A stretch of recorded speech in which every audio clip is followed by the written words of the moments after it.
Really? What other ideas have you got? Have you got any other ideas, Carl? Because you've got another hour, but have you got anything at all? I've got that feature Educating Ricky, which is a bit of a play on words as well. Right. Do you know the film, Steve? Educating Rita. Yeah. I see what you've done. Go on. I'm doing that, and I teach Ricky stuff. What do you teach me, Carl? Well, I've got a few different topics. Go on. Do you know, like how you taught me about Hitler and Che Guevara and Winston Churchill? Mm-hmm. I'm going to come in with topics every week, and this week I've got ghosts. No, hanging bacon is one of the topics. Say that again. Hanging bacon. Hanging bacon. All the titles. Francis Bacon. No, all the titles are sort of named to sort of tease you and get you more interested in it. Hanging bacon. Well, you've certainly intrigued. Go on. What's another title one? Hairy Chinese kid. I'm going to go for that one. If there was a university degree with that title... Yeah, no, I'm going to go for Hairy Chinese Kid, and I think. The final one, Alien gives man a beard. Alien gives man a beard. I am going to burst. Right, listen, Carl, you've got to tell me. Right, let's do it in reverse order. No, we're not going to do it now anyway. What do you mean? We've got to do it now. This is the first interesting thing you've said in an hour. Okay, the listeners have just been subjected to rubbish and mistakes and everything for the last 6 months. Please, we've got to do Alien gives man a beard. What is that? Tell us that. Right. Sorry, this is just you telling me something, is it? This feature is you telling me something. I'm teaching you something. Educating Ricky. Huh? So are we playing it now? We're already into this feature. Well into this feature, are we? Yeah, I suppose we are, yeah.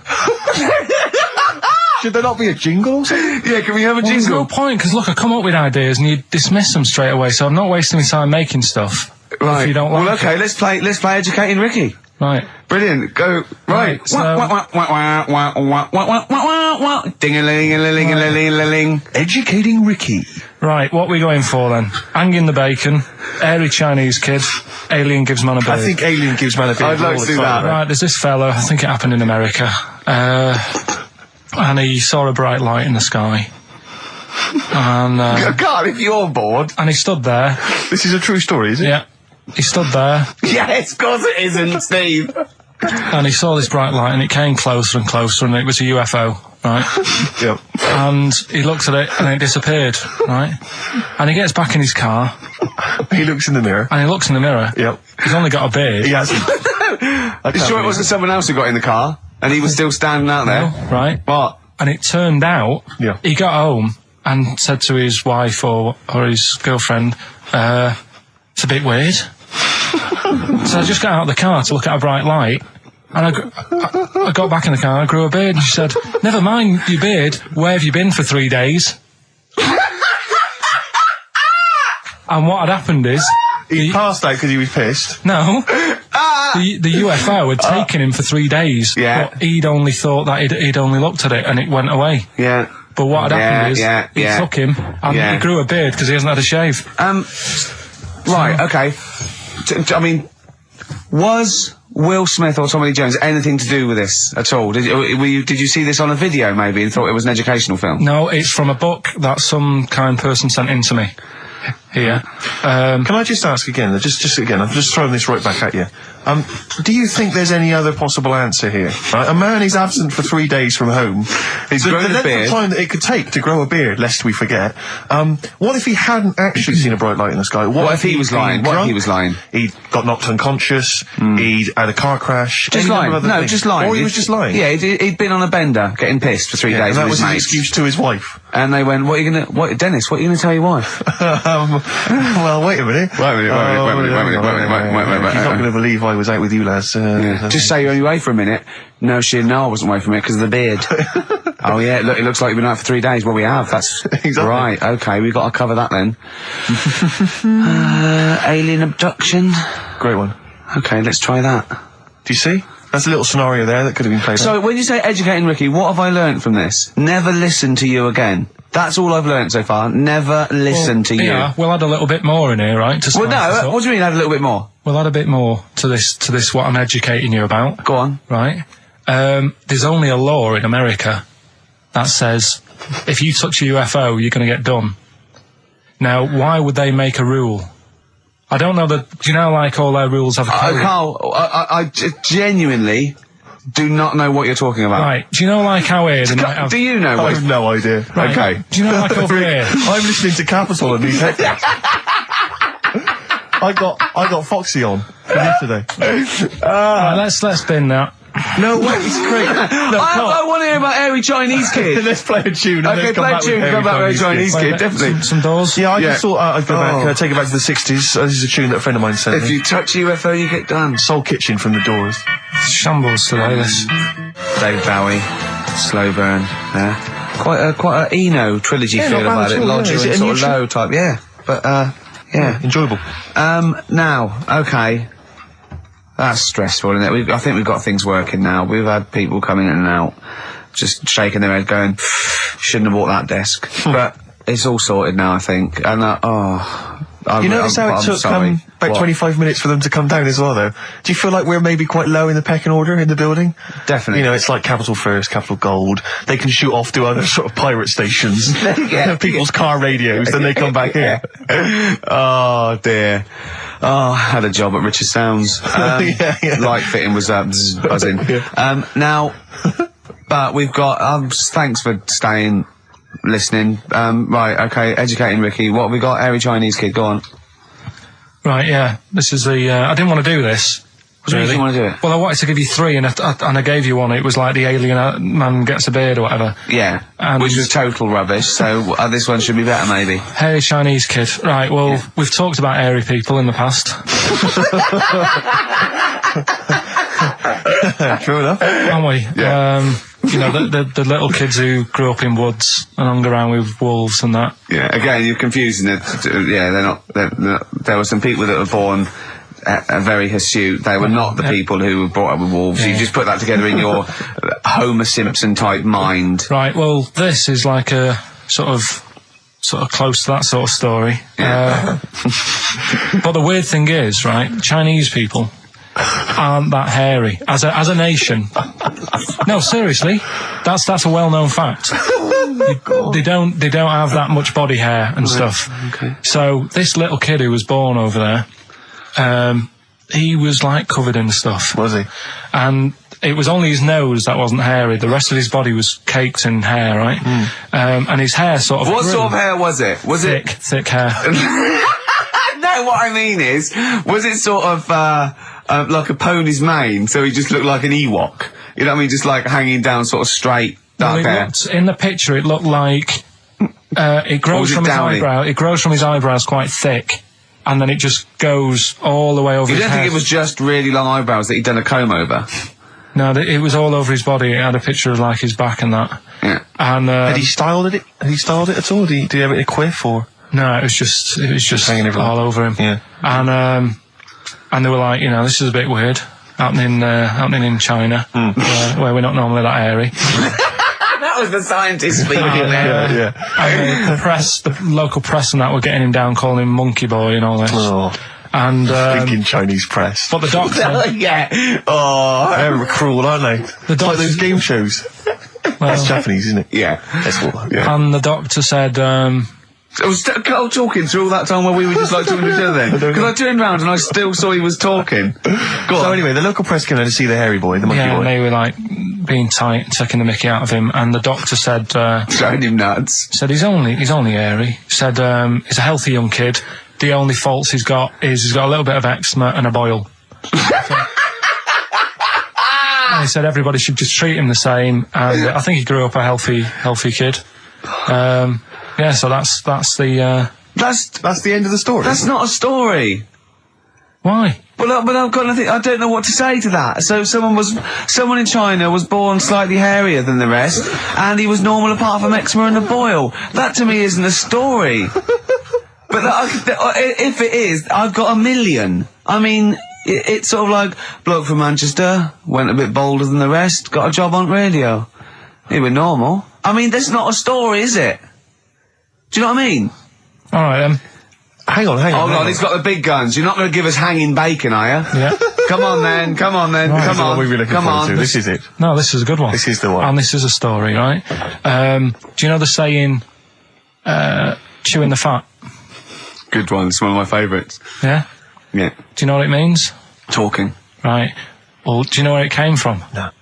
right, what they used to do years ago, when people didn't have much money. Is this the same as throwing the baby out of the bathwater? No, it's not it's not the same saying, but... No, but I mean, is it as wrong as that was? Well, let me tell you, and we'll see. Okay. Like, people go out to work, and with the money, they'd buy food. Oh, yeah, go on. This is a good system. What, go on. What do you mean? People go out to work and with the system... And if you were quite well off, you might treat your family to some bacon, right? But do you know, like in these days, if people earn a lot of money, they might buy a nice suit or a car. Yeah. So what are you saying? You're saying wait, let me get this straight. You're saying that you go out to work and get money to buy things to live, and if you get sort of enough money to live and you've got some left over, you might treat yourself on like a suit or a car or something. Is that what you're... Yeah. Oh, well, back then, if you earned money, they'd say... This is olden times. Yeah. Okay. Let's get some bacon in, right? And what they'd do, they'd hang it in the kitchen. Or to show it off? To show it off to all the neighbours and friends. Because if you had hanging bacon, it was like, he's doing all right for himself. Yeah. Some lovely bacon. So he had loads of bacon hanging up, and people would come round, right? And whilst they stood in the kitchen talking about whatever they're talking about, in olden times, they'd say, do you want a bit of rind? And they'd rip a little bit of rind off, and whilst they're having a chit-chat, chew on the rind. Well, I think that's probably true. I haven't heard that, but that one to me sounds true. Do you see the difference between that one and a man was abducted and grew a beard? Can you see the difference in why I accept that story? Different stories for different things. Different stories for different things.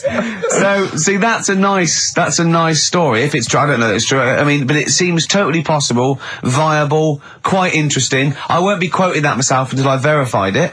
But that's, I won't be telling anyone the bloke got in the car and he had a full-face beard. Why has his car been towed away? Because it was a quiet road. It wasn't in the way. So. Are you filling in the blanks again? That wasn't in the book, was it, that you read? See, that's the thing. Sometimes I think you make up bits of the story as though they were fact. That doesn't seem right. Well, that's all you can do, innit? So that's educating Ricky. Will we... Brilliant. Do that next week. That is brilliant. No, I think that was good. I did. I mean, I enjoyed that. I learned something from that. I mean, I want to get. I mean, this is all from one book, is it? Yeah. That's an interesting book. With the, I don't want to dwell on it, but with the hairy Chinese kid, what did they say about that? What was the? I mean, was it once there was born a kid who was slightly more hairy than everyone else? But yeah, it's all right. He only had a boil. Oh, how did they word it? How did this capture your imagination? It was a picture that grabbed me, first of all. Yeah. Sure. And it was like, God, what's up with him? And that's when I read it. Did you see the boil and the eczema or just the hair? No, you see, because his face is like, just under his eyes is sort of nice and smooth, and his nose is sticking out, and that's not hairy. But the rest of him, it looked like he had the sort of a balaclava on or something. And then I read on, and it's like, this is a hairy kid in China. Yeah. So. Yeah. Okay, good. Anything else in there? Because, I mean, I like that. We'll do more of that next week. How is that alongside, hanging bacon, alien abduction, a hairy Chinese kid, and, a little interesting fact about the derivation of a phrase? What do you mean? He didn't understand a word of that. I knew the word derivation was going to cause problems. I thought derivation shouldn't have come out. I wasn't disputing. He's all smug because he just had a phone call. That was Beck, lost cause. Go on, tell him why you're all smug. Because Adrian just called up. Yeah. After hearing the story about the Chinese kid. Yeah. And he said, yeah, that's true. He said that there was a TV programme on it. Yeah. He had a chromosome defect. Yeah. And it made him hairy. And his mum and dad used to have to shave him. That wasn't in the book. But, thinking about it, that's not a good move anyway, is it? Because they say that for women, if you get a few hairs on your top lip, don't shave it because it'll grow back thicker and faster. So they should just let him. They should have just said, well, let's see how bad it gets. But if they went in there straight away if he came out as a baby and a little bit hairy, they should have left it for a little bit. But Adrian called up and said, yeah, he was hairy, he was all right. But we weren't disputing there was a Chinese kid born slightly hairier than the rest. We were disputing the fact that you didn't actually tell us a story. You just told us a And what we are disputing is that man was abducted by aliens for 3 days and grew a beard. Yeah. That's definitely not true. No. We don't know about chewing the fat, but it sounds quite viable. Yeah. You see, the difference is between me and Steve and you is that what we believe isn't random. Do you know what I mean? It's not random. The things that... We don't believe stuff just because it's interesting. It's not every other thing we believe and every other thing we don't. I think Karl believes stuff if it's interesting. Yeah, I know. Yeah. If he thinks, intriguing. Thanks. All right, then. So, last week we started good sort of play on words that we had going. Go on. The well-known film Educating Rita. Yeah. That's become, thanks to Karl Pilkington's brain, it's become... I've tweaked it a bit, and now it's Educating Ricky. Brilliant. Right? And that was a new feature we started last week, if you weren't listening, where I teach Ricky stuff. What did you teach me? Taught you about that little Chinese hairy kid. Yeah, you didn't teach me anything. You said there was a kid that was born that was slightly hairy, and other Chinese people. Where the saying "chewing the fat" came from. I enjoyed that. Was good. That was interesting. Good. And a man who had a beard because he was being abducted 3 days. Again, that was rubbish. Lest we forget. That taught me more about you than about alien abduction. But what happened last week is, Go on. We sort of talked about it all in one go. And you can't... Whereas this week you've done what? You've spread it out over the show. Well, I've spread it across the 2 hours because I always found that if you try to be taught too much in one go, you just can't take it in and it'll be wasted. Is that your experience of school? Yeah. They taught you in 3-minute bursts. Yeah, and not every day. Yeah. Every other When month. you felt like it. Yeah. Right. So that's what we're going to do. Right. So we've got Educating Ricky coming up. That's Educating Ricky across the 2 hours. Okay, look and what I do is I've made little headlines again. And you decide which story you want to go for first. Well, give me the first headline. No, not yet. We'll do that in a bit. Give me a teaser. Hang on a minute, I'm telling you what else. Oh, yeah. I think so, because last night, I mean, this is part of Educating Ricky in a way, but something I learned last night was that tarantulas only bite you if you annoy it. Right. They don't, do you know how people say, if you're in a sleeping bag living in a jungle, a spider will get in there and it'll bite you? Yeah. Apparently not. You've got to really annoy it. The thing that it really hates is having its leg sort of twisted. It hates having its leg twisted. Right. Yeah, but that's more for... Is that what they said in a documentary? No, she said almost certainly not, Steve. Almost certainly not. Were you watching a documentary? No, I was reading it. Oh, you're reading it. And it was this guy... Was it scrawled on the wall in like a public toilet? No, I'll tell you more about that later. Oh, it's right, part of the thing. Educating Ricky. So Karl, I know you've been thinking this through. What have you got? So Educating Ricky, we did it last week. It's where I teach you some stuff, but rather than just teach you something, I tease you, so you want to know more, so you want to take in information, right? So if only people had taught you like that, Karl. And also, it's the name of a film, sort of, nearly. Coming up soon, Henry VIII and his, how many wives? Come back tomorrow, Karl, to find out. The little headlines I've got to sort of tease you with the story. Yeah, this is going to hurt me, and I'm not very well. Go on. Right, we've got so this is what. Sorry, I've just got lost for a minute there. It's Educating Ricky. This is Educating Ricky, and these are the stories that these are the things you're going to tell him. Yeah, but these are just headline versions. These are headlines. This is not the actual fact. Then I think people will remember things. Okay, all right. So you sort of bullet points. Who can forget hairy Chinese boy? Indeed, I shall never forget that. Yeah. So first headline. Don't do that to it. You know it can't live without an head. I've got no idea. It could be about the French Revolution. It could be about anything. I know what it is. You think you do? But, no. It's something I taught you. Is it the fact that cockroaches can live for 9 days without a head? That's part of it, but it's something different as well. That's what I thought we'd bring up. Okay, brilliant. So that's something. Next one. Do you want to work it out? If only it was raining. Brilliant. Okay. Go on. And the last one. What's tomato with you? What's tomato with you? Yeah. Look how pleased he is. You're obsessed with puns, aren't you, at the moment, Kay? It just works. I think it works. Yeah. You love puns. So, there you go. So which of those are you going to choose, right? Oh, well, I'm going to have to choose. Don't do that. You know it can't live without it. Can we play a tune and we'll come back with that? I can find out what that is. Wow, what a history lesson that's going to be. Dandy Warhols and Bohemian Like You on XFM 104.9. I'm Ricky Gervais, with me Steve Merchant and Karl Pilkington. Karl, what's the story then? Right, so what did you say you're going for? You've got your 3 titles, your 3 teasers. Well, I think I'm going to go for Don't Do That to It. You know it can't live without an head. I'm looking forward to this. Right. So this is Educating Ricky, for those that have just tuned in. Now, something that Ricky told me about when he was educating me was that a cockroach, if you cut its head off, it lives for a week. Yeah. Right? And the only reason it dies is because it can't take on water. Sure. It doesn't have a great time in that week, though, does it? No. I mean, it doesn't get much done, I don't imagine. It just needs water, and because it can't find any, like its eyes, it eventually dies. Yeah. Right? No. So what? No, it's not. That's not. It's Anyway. it can't drink. Anyway. So have you heard that one about worms? Okay. I have gone. If you cut a worm in half, Yeah. a lot of people have said in the past that it'll turn into two worms. Right. But that isn't actually true. Okay. Who said that?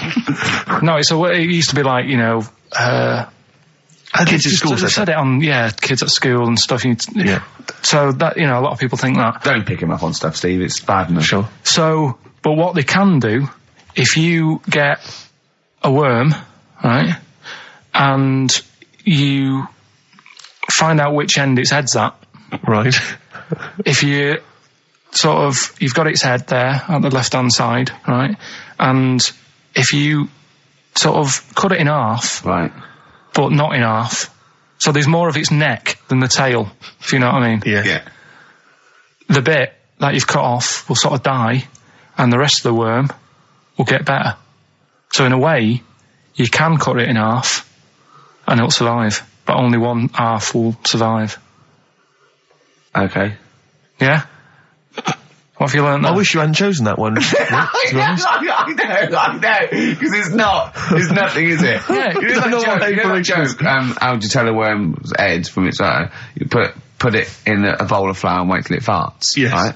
I told my mate that, right? And he went, what if it coughs? Yeah? Yeah? Yeah. Yeah. So, there is a bit of truth in that myth of cutting one in half.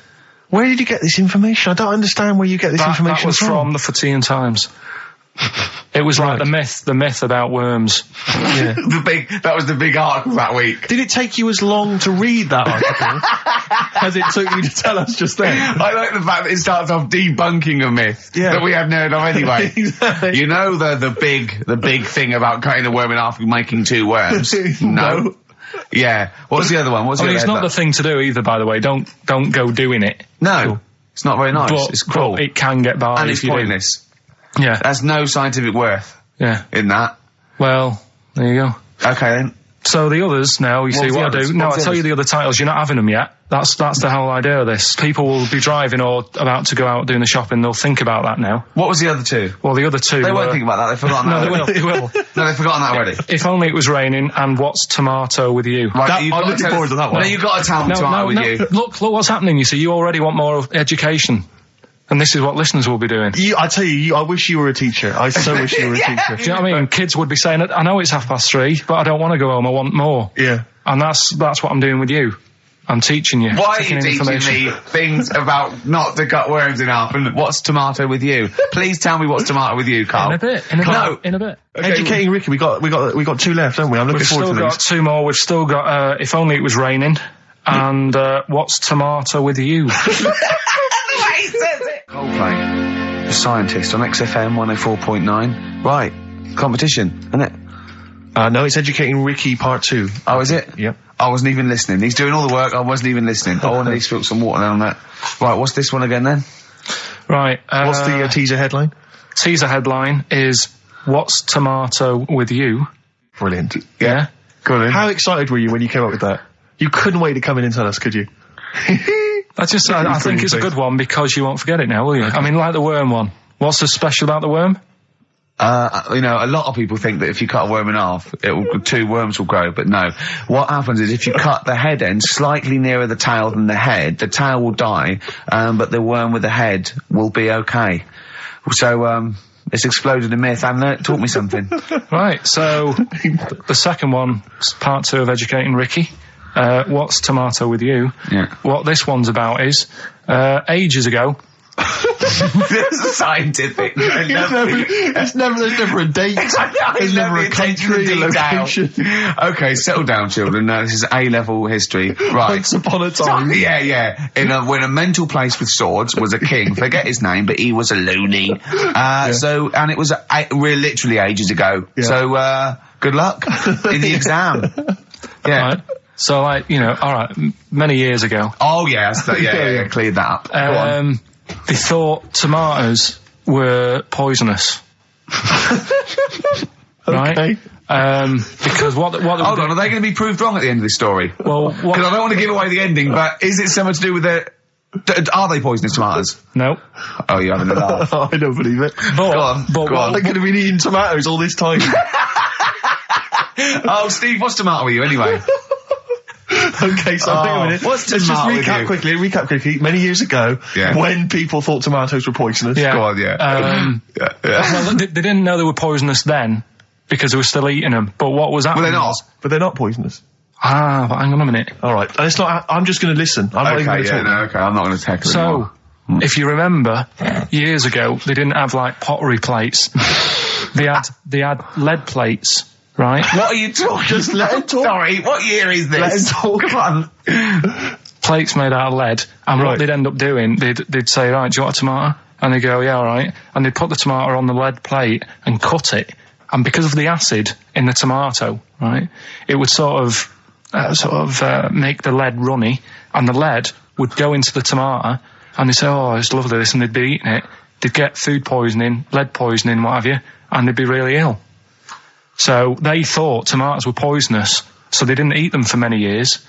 And when then you say someone said, they, do you this mean the didn't people happen. of Narnia? Yeah, this didn't happen. Where was Carl. this happening? Sort of in Britain and that. You put him on the spot there. Oh, I hope there's no uppity pupils at this school when they go, what do you mean, sir? Oh, if you're going to... Oh, I'm fed up with you. Do you understand? No. So the No, you've got... No, right, okay, first of all, Carl, where'd you get this information from? Where did I 14 get times that? as well? Do you know? You can't remember. I don't know where I got that from. I don't know where I got it from. But why don't you think that makes sense? But what? Someone once got lead poisoning from a tomato? Not just one, loads, and then all of a sudden. No. Why is this educating me? Because I'm telling you that tomatoes, you I eat them. can't take anything away from this. Yeah, I don't know what to take away from this. What have I learned? What have I learned? Don't mix lead with tomatoes. Why is this educational in any shape or form? What are you telling me? A long time ago in the land of Glunk, right, where the ninnies did slib, right, they thought tomatoes were poisonous because they ate plates of lead. What are you talking about? Yeah, but we all know tomatoes aren't poisonous. Is that what we're taking from the story? Is that the moral of the story? Don't believe these people that I'd never heard of before. What are you talking about, Carl? I think it's a bit weird. It's a bit weird, yeah. These the same people that were spreading those malicious worm rumours. My hangover's coming back. I've got to get some water. Play a record that was rubbish. I tell you something I do know. Go on. Right? But I can't really get a question out of it. Go on, just tell us. There's a shadow somewhere. It's already good, isn't it? I'm loving it already. No, right. There's a shadow. I think it was in America. Yeah. And it's on a quiet road. I'm guessing somewhere like Boston. That's what I imagine. Okay. Right. No. Somewhere like Boston. And people at night used to see this shadow moving about. And they'd go, what's that? Right. And it got known, the town, the little local town got known for this shadow, but it didn't cause any problems. What are you talking about? Well, it was Just like- you lost me. What are you talking No, about? do you know like some places get famous, like Scotland's got the Loch Ness Monster and that, but it doesn't go cause on, any. yeah. But it doesn't cause any problems. Doesn't exist, go on. Right, so there's this shadow walking about on the road. What do you mean? No, what's he again? Rubbish. Right, so he's walking Nonsense. about. Where did you read this? Where did you He's see walking this? about. This was on the internet, and I'm Oh, sure. sorry. Sorry. Right. I thought it was shite. I didn't know it was on the internet. Right, so this shadow is moving about, and Independently of an object. yeah, and the local mayor and that is like, yeah, it's a bit weird, but it's not harming anyone. The mayor involved. Was he elected to that post? Hey, Mayor, we got a problem down here. Seems like a shadow. Well, it's not causing any. No, it was Is just. it causing any problems? Yeah, go on. But that's the thing. It was left for years, and then it did start causing problems. I see, that's it. If you leave these shadows to go unchecked, Rick, they go crazy. Yeah. You let them run amok in the Yeah. city. Yeah. You've got to stab What down did it do? on What did it Roman do? shadows. What did the shadow do? It was pushing people off the bikes. It was what? It was pushing people off the bikes. Oh, I'll find out more for that next week. Right? That'll tease Oh, them. you're a maniac! We'll do more on that. We haven't had time for Please educating. never have children. Right, listen.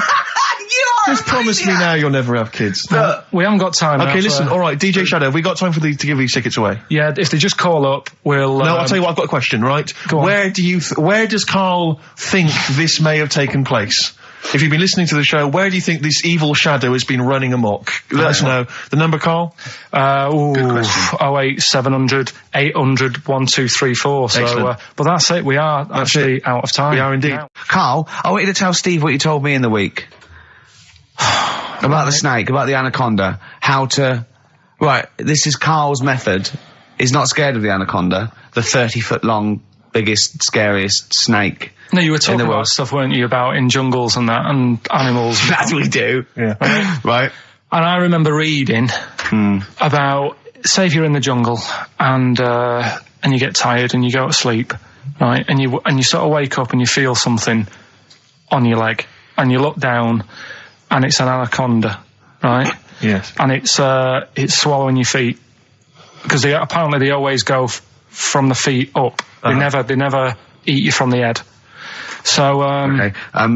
Shall I save these points to the end? Because Make a list of the points. Because they always eat head first, because the way the fur goes, where they have to take a capybara or even a rat, they take it from the head But first. make a point. Okay, Make some notes. Okay, so that's Rick. wrong. We'll come back to Okay, this next, later. go on. So they always eat you from the feet. Go on. So they swallow in your feet, and it's said on the website, if you wake up and you see this anaconda doing that, sort of eating away at your feet, don't panic. Don't panic. I'm just writing this down. Don't panic. Hold on. Okay, go on. Don't try and kick it off. Okay. Just let it sort of swallow you. Mm-hmm.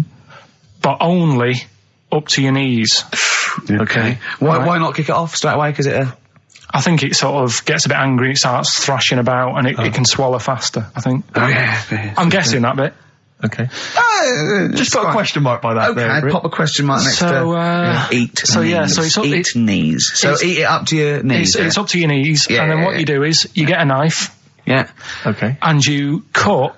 And how do you get a knife? Do you walk over to the kitchen? I was going to pop over, get knife. Where's that coming from? Get Well, to you the knife. always have a knife. Always have a knife, of course you do. Otherwise you're a fool. Always have a knife, okay? Well, come on. Yeah. If you're going to go into a jungle, Always have a knife. Okay. Always have a knife, yeah. simple. Could I just suggest something? You know, suppose you're wearing combat trousers, and the knife is actually in the trousers by the knee, the sort of pocket by the knee. What happens then? I suppose you could still reach in into the mouth, couldn't you? So anyway, you've got a knife. Let's say you've got a knife. Let's say you've fallen asleep. The anaconda's it's chewing your feet. You let it eat up to the knees. You've got a knife. What do you do then, Karl? Right. So it's up to your knees, and what you do, you get your knife that you got out of your pocket earlier, and you cut it at the mouth, right? Do you know, like either side of the lips? Right. So you're sort of cutting it in half. Right, like a Chelsea smile. And it can't, yeah, that's right. Yeah. It can't do anything.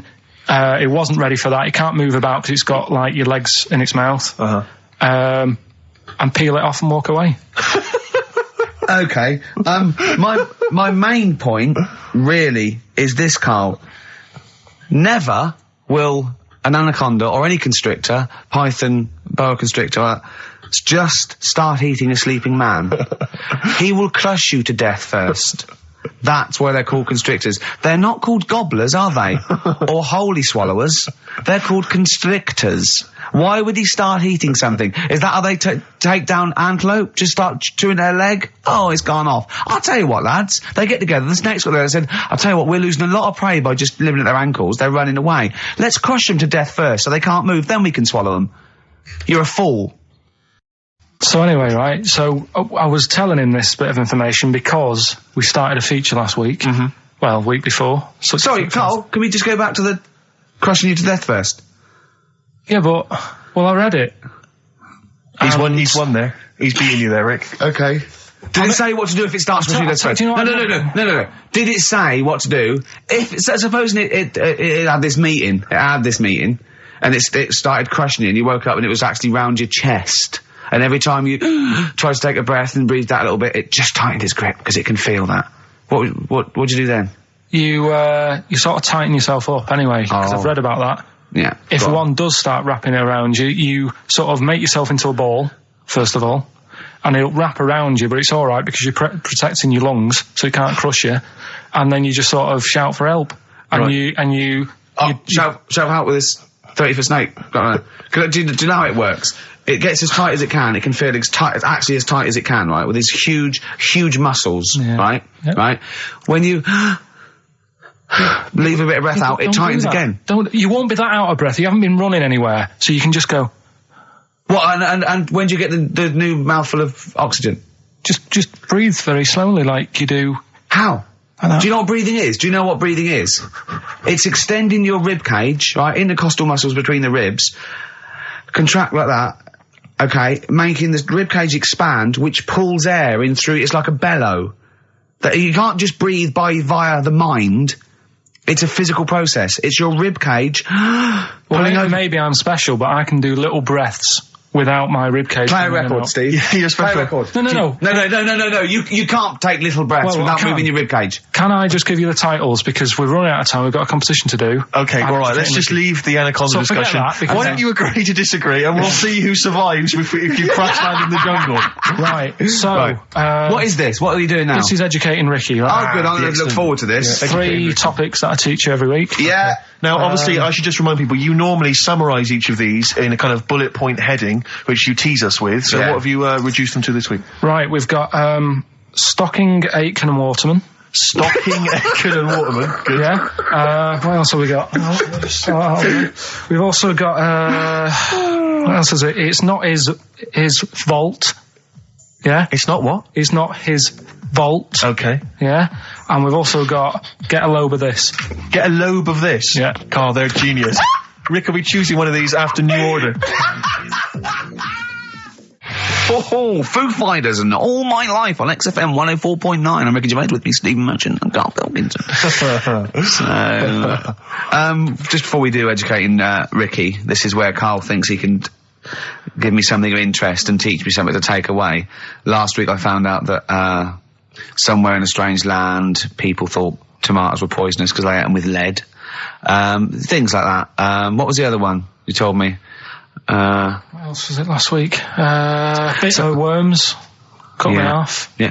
Oh, I sent him a text message. I was on the train, a bit bored, and I read in, I think it was Metro, scientists have found out that worms get stressed, and they found out that the fat ones didn't live as long. And when they checked the thin ones that lived longer, they found out they had a gene for de-stressing them. Right? Karl, do you remember what you said? No. He went, well, that's stupid, isn't it? He said, did these other ones die of natural causes? I went, yeah. He went, all right. Because it could be that the fat ones couldn't get off the pavement quick enough and got squashed. So maybe the scientists go, yeah, we didn't. Yeah, they come to think of it, they were flat as well as fat.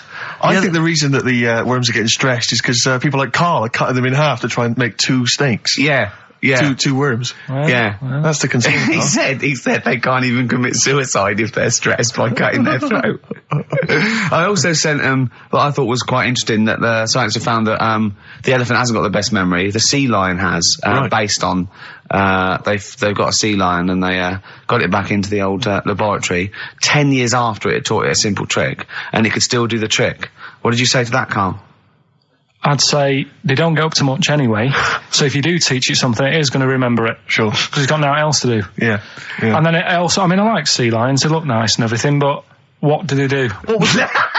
Sea lions? Yeah, what are they here for? It's another jellyfish, as far as I'm concerned. It's like, it's there and people know about them, but what do they do? Yeah. What do we do? What do we do, Karl? Well, what do we do? A cat, first, Steve said, is good for your heart. So why is it all geared to what's good for us? Well. Anyway. Educating Ricky. Good, we've settled that then. Go on. The titles that are meant to sort of pull you in. Yeah. We've got, what was it? Stocking, Aitken and Waterman. Yeah. You've got It's Not His Vault. And Get a Lobe of This. Get a load of this. So which pun do I pick first?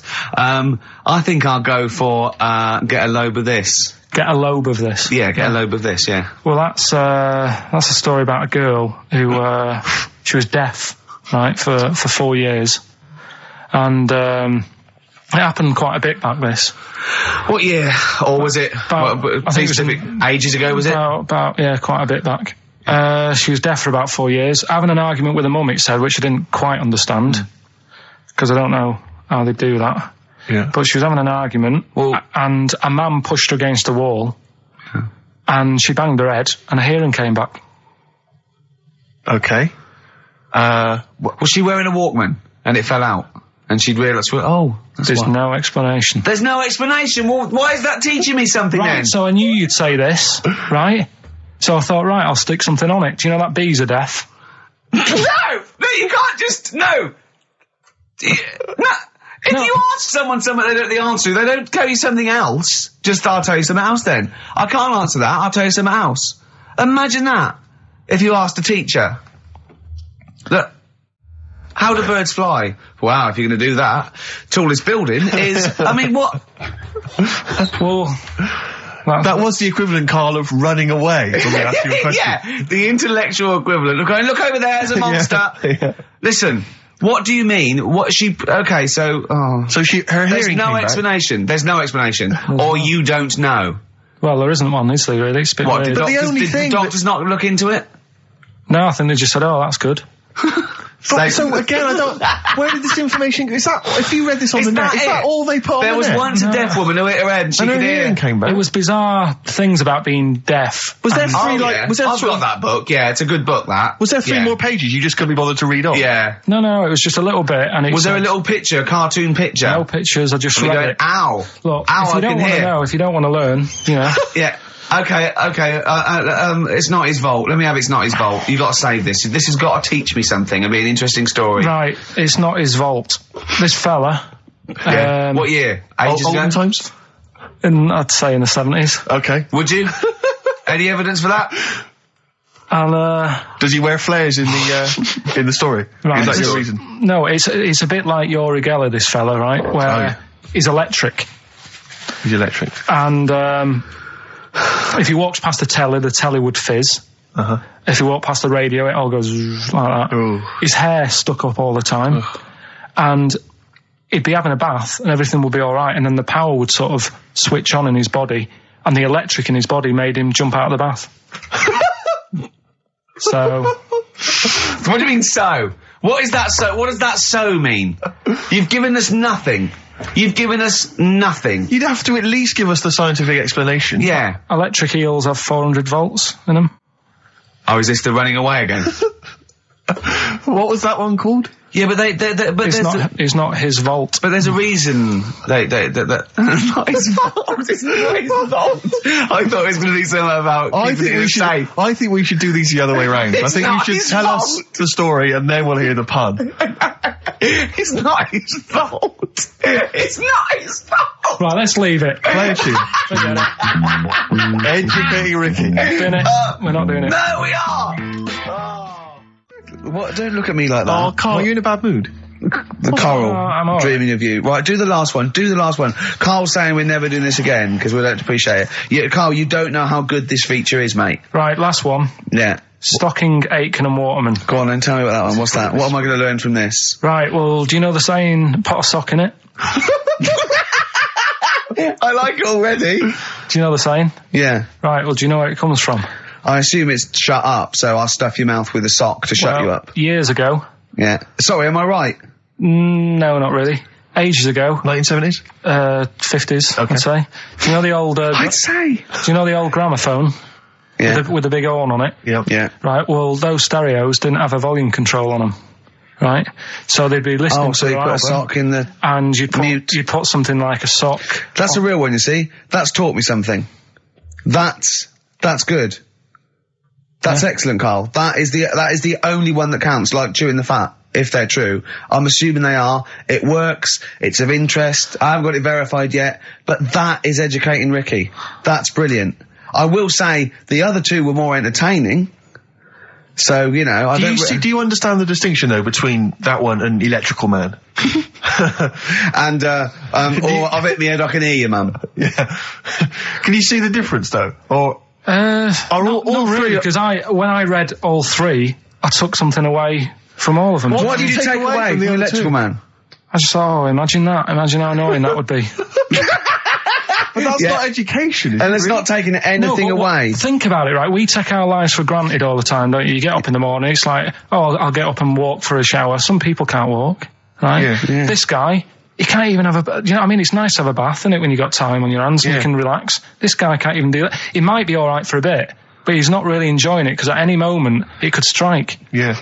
So he can't even do that. He can't comb his hair because it keeps going a mess. Yeah. He can't watch his Nor can you. No, he can't. Does he fight crime? What does he do with his powers? Yeah. I think he just has to sit around because he can't work with machinery. Right. Because he'll probably blow a fuse. Yeah, so he just sits around. Think about it, what can he do? What normal things can he do? Skateboarding. Going for long walks. Yeah. Put a wetsuit on. Well, he can't do that. Why? Ooh, water and electric. No, wetsuits aren't actually wet. They're dry initially. Just put a whole wetsuit on and walk round with flippers and A rub the wetsuit's top. not like a dinner jacket that's like really wet. Well, all I'm saying is think. Do you know what I mean? Oh, okay. And what was the other one And again? the girl deaf, 4 years hits her head. Yeah. That's just... What have you learned from that? What is that? Well, imagine how happy you'd be. Remember that time when I nearly died when I choked on a Mr. Freeze pop? Right? No, tell us that one again. No, I told you, didn't I? Tell us again. Yeah, but the people will remember it, and then it's... They weren't listening. Go on. What happened? It was ages ago when my mum and dad used to go out shopping on a Friday. 1970s? Get the food in. get a week's load of food in the cupboard and that, and we'd, they'd come in with all the food, and we'd all be like, oh God, there's no food left on a Thursday really, so we'd all be hungry on the Friday by the time the food got in. I love that. And That I'd they be wouldn't like- eat it. I imagine him like jackal puppies. Yeah. Just like licking your parents' mouth for food as they come through the door. So they come in from the supermarket, they're emptying the box. Our kid had got some biscuits and what have you. Frenzy, just a feeding frenzy, like pigeons. I grabbed the Mr. Freeze pop and knocked it back really quick, but it wasn't frozen, so I knocked it back so it was like a liquid and it went down the wrong way, right, and I was choking, right, and I nearly died. It must have been about, how long can you go before you die? A couple of minutes to do Right, it. I reckon about a minute 50. Right, I was really close to dying. How do you know you were close to dying? Did your life flash before you? No, but I just was like, There's loads of instances of him eating pops. Yeah, exactly. I just was dead. 40 of those. Whatever, right? What do anyway. you think you'd see if your life flashed past you? Which elements would stand out for you, do you think? What? Start now, go back. What do you remember? What's the first thing you remember? As a kid? Yeah, just anything now. Being in a hall and having our dog licking my face. That's your earliest memory? Yeah. Okay, what's the next one? Right, next one's probably being at primary school with Lindsay. Yeah. Was that your girlfriend? Well, a little friend who was a girl. Sure. And we used to have like tins with letters in, and you'd have to write stuff. But anyway, what were we doing? What? He got confused. Right, so anyway, I'm intrigued by the dog that was licking your face. well, bin that. We worked with that. no, it's a great Rockbusters. feature. I just think you need to be a little bit more careful about what you consider to be education. Gone All funny. right, I all fell right. over. All right, well, We'll work on it next week. Play a tune, and what have you got for us? Because we've got a big competition. We've Come got on. to do the competition. We've only got 25 Yeah, well, come on Don't then, worry quick about then. it, Carl. Do Play a something, tune. play We'll a come back with tune. Rockbusters. What are we playing? Let's play a bit of two-pack. Oh, that's what I'm coming out to, isn't it? Yeah, Fight. exactly. Yeah. Imagine it. Whack it up, whack it up. Right, okay, let's get this show well and truly on the road. We better start educating Ricky next. Carl, what have you got for me? I can't wait for learning. I need learning. I need education. We should just Teach me explain, something. obviously, for those that have just tuned in, Carl tries to teach Ricky 3 things each week. Based on the pun title, And yeah, educating each of them, just to tantalise Ricky, is abbreviated into some kind of headline. a cryptic clue involving a pun. So what have you got for us this week? There's lots of... They are really cryptic this week. Okay. Yeah. First story, little headline, is don't worry about him, he candle it. He candle it. Yeah. Sounds a bit like he can handle it, but it's not. Brilliant. Second one. Get a lobe of I'm Get a lobe of this. Some classics. Who can forget? Get a load of this. Yeah. Coming soon. And stocking 8 Waterman. Go on. Second one. I'm committed to this treatment. I'm committed to this treatment. Yeah. All right, tantalising. Yeah.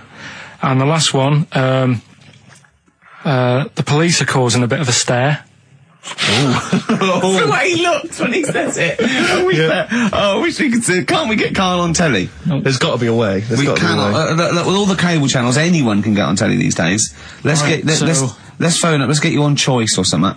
Just Karl. What are you going for? Oh, he can handle it, I think. Don't worry about him. He candle it. He candle it. Okay, let's hear this one. Right, are you familiar with the phrase "burning the candle at both ends"? Yeah. Do you know how it's come about? I know a man who does. I assumed that it was to get more light in the room. How would that work? Well, they'd put it sideways and light both wicks, so out of one candle they could get two. No, go on. No, what it is... It means you're doing too much, you're staying up too much, you're not getting enough sleep, and Well, years ago... Yeah. When they didn't have light bulbs and that. Oh yeah, what year is this? Literally ages ago, specifically. Yeah, quite a bit back. Mm-hmm. Okay. Didn't have light bulbs and that, so they used to have candles. When did the light bulb come in? Because I can't remember at the moment. Don't know. Okay, go on. So, so they've got a light bulb. You wouldn't know. You're a doctor. You're not a historian. Go on. And people who worked a lot of hours. Yeah. How many? Literally lots. They get up early in the morning because they have to be up early. Yeah. And it's dark outside, so they'd light the candle. Sure. And they'd wear it out a bit, and then they'd be getting in late as well. Yeah. And they'd be like, oh, it's dark. I'll have to light the candle again. And they're burning candle at both ends of the day. So that's where the saying comes from, burning the candle at both ends. So, all right, that's a little lesson. Yeah, that's the one. Okay. Can I have? No, you can't. You can't rush into them, Rick. You've got to. I've got to soak in that. You've got to soak that one in. Any questions for Karl off the back of that? What do you think? So people were. I mean, basically, where this comes from is people were literally burning the candle at both ends of the day. Sure. There you go. So we've still got. Go on. I'm committed to this treatment. And I can't wait. This is like Christmas Rick, Eve for me. It's like Christmas. I've got to open another present now. No, I'm afraid we've got to save it. Rick, raw. Nirvana. Amazing. We were just talking. We were getting excited about that. Yeah, weren't we? got an incredible brilliant voice he has. And growl, drumming, it's brilliant. You know, you're right. The new one from Nirvana. Well, it's time for Educating Ricky Part 2, isn't it? I'm excited, Karl. I'm going to learn so much from this. What's the choices again? What you've got left. Still keep phoning your answers to Email. Sorry, yeah. The answers to Rockbusters. Yeah. Right, okay, Educating Ricky, Part 2. Right. I'm committed to this treatment. Yeah. Is one. I've got to go for that one. Yeah? Yeah. Or the other one is the police are causing a bit of a stir. He still says it like it's the best thing he's ever come up with, which in a way it is. It could be. Right, go on then. I'm committed to this treatment. Right. Do you know the saying... Is it just sayings now? Are they all sayings? This no, they're not. Okay. No, the other one isn't. Frog in your throat? The saying, there's a frog in your throat? Yeah. I assume it's when you croak a little bit. You sound like a frog. No. Right. Might seem a bit weird, this one, right? But years ago... Oh, yeah. Sorry, what is that clue? Committed to this treatment? It's about frogs Kermitted.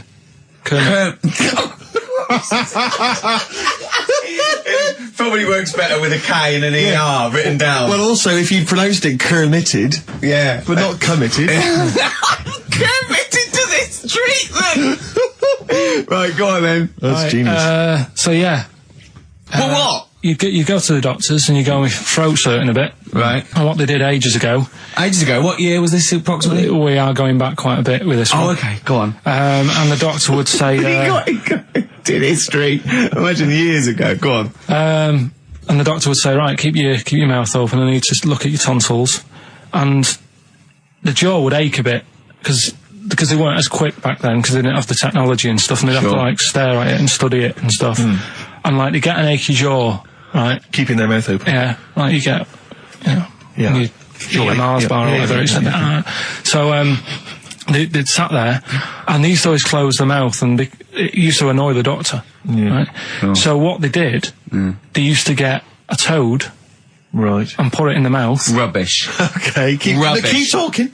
Keep talking. And that way, they couldn't close the mouth, because either they'd squash it, right, or apparently you're not allowed to lick a toad's back.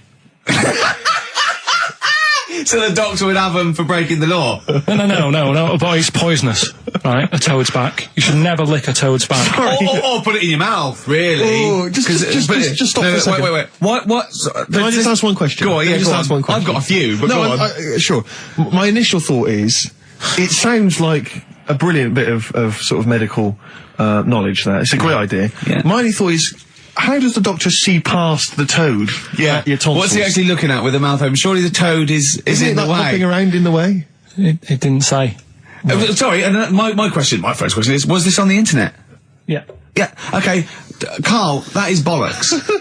That is, I mean... Well, alright then. Let's turn this round. Where does the saying, you got a frog in your throat come from? Probably because you sound a bit croaky. Probably that. Probably because you sound a little bit like a frog when you've got a sore throat. Carl, did you not question it just for a moment when you read it? Just for a second, didn't you think, that seems an odd approach? Firstly, why a frog, of all the different species? Because it's poisonous. A toad. So it's a toad as well? Yeah, well, that it worked. I'm committed. Worked. No, my point is it's frog in the throat. I was going to change it to, have you heard the news Toad Day? But I went with the frog. Oh God! Right, so that's rubbish. So that's rubbish. Next, can I have Let's play a tune. Let's come up with the last one. Can I just say? No, just play it. Yeah. Yo, Carl. I have to thank my mate Dave, who sent me an incredible 4-disc compilation. That was one of the tunes on there. It looks professional. It's amazing. It's incredible. Yeah. Oh, he's gone to too much effort. Ben Queller. It's a track called "In Other Words" from his album Sha Sha. Open wide. Oh dear, that's interesting. Oh, here, doctor. Look, you've actually got a frog in your throat.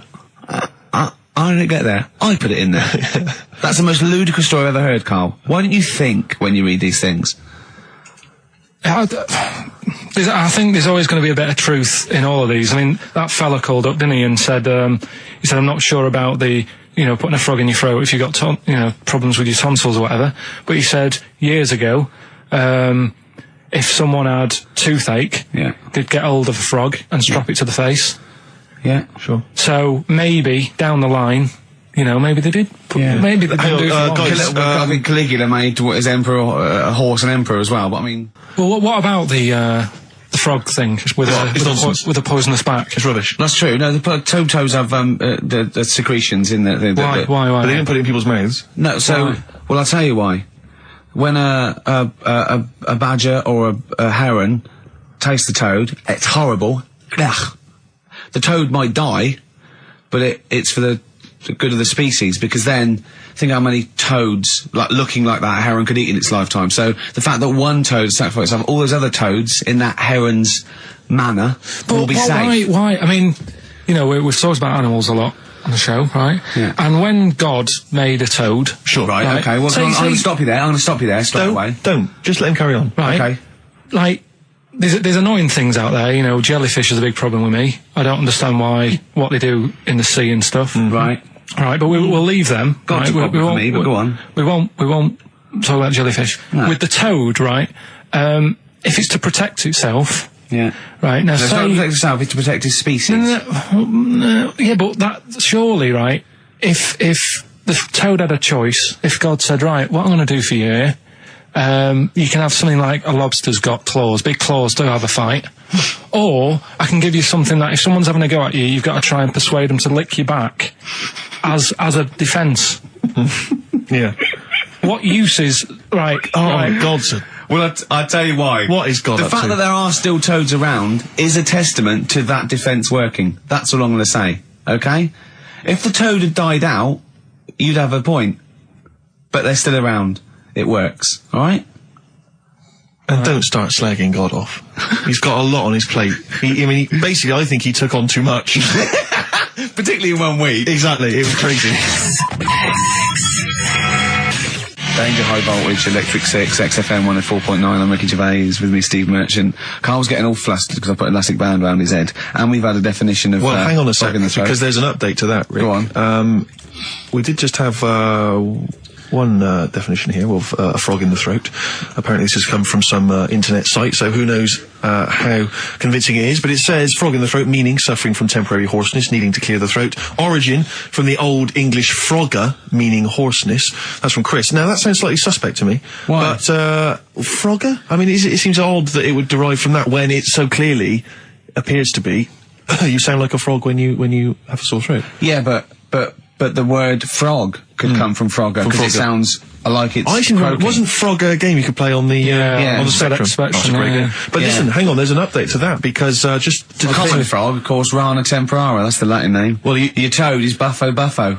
Right. You may be trying to show off, but I think you're about to embarrass yourself as well, because you've been slagging off young Karl. Yeah. It says here, another email, it doesn't tell us who it's from. Although it's hard to believe now, at one time, medieval physicians believed that the secretions of a frog could cure a cough if they were coated on the throat of the patient. Yeah. That in itself sounds repulsive, but what makes the idea even worse is the application of the secretions.